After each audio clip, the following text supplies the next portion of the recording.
This book is an insider's account of life as a military wife, life on the home front in the fallout zone of the modern Royal Air Force. It's a memoir of my double life, a military wife who's also a journalist and a writer.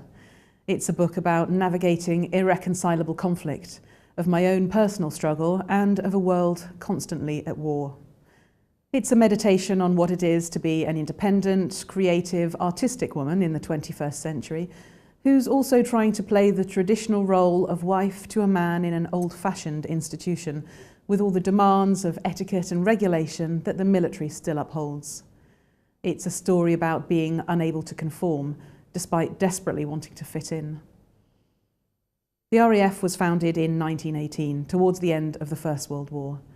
Almost 100 years on, and there are very few female voices discussing the military from the inside, past or present.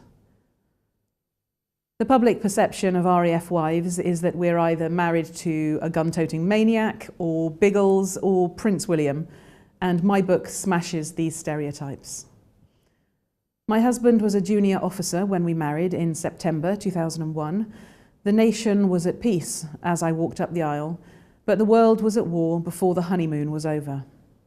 My new husband subsequently left for Iraq and then Afghanistan, and in all he's completed 9 tours of duty in the past 15 years. We've moved house 7 times.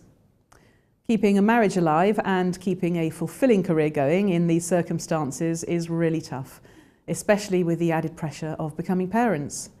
Producing 3 children between detachments required military-style planning. Military bases are hotbeds for gossip, rivalry and infidelity. Living on the patch is like living at work with hundreds of colleagues as neighbours. Fences are low and tensions are high.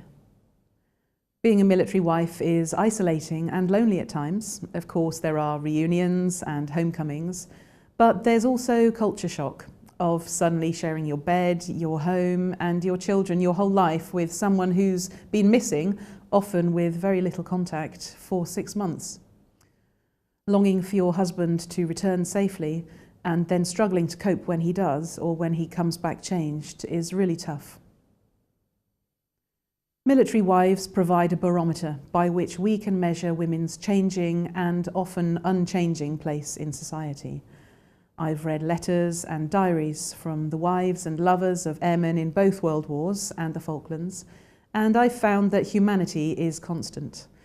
100 years on and we're still loving, we're still grieving, and we're still fighting. I also write about authors like Virginia Woolf and Sylvia Plath who interrogate women's lives and the wider notions of society, patriarchy and domesticity. Indeed, this book is based on my correspondence with one of these authors and my editor, Rachael. I should probably add that it's a funny book too, because life is ridiculous most of the time. Thank you for your support.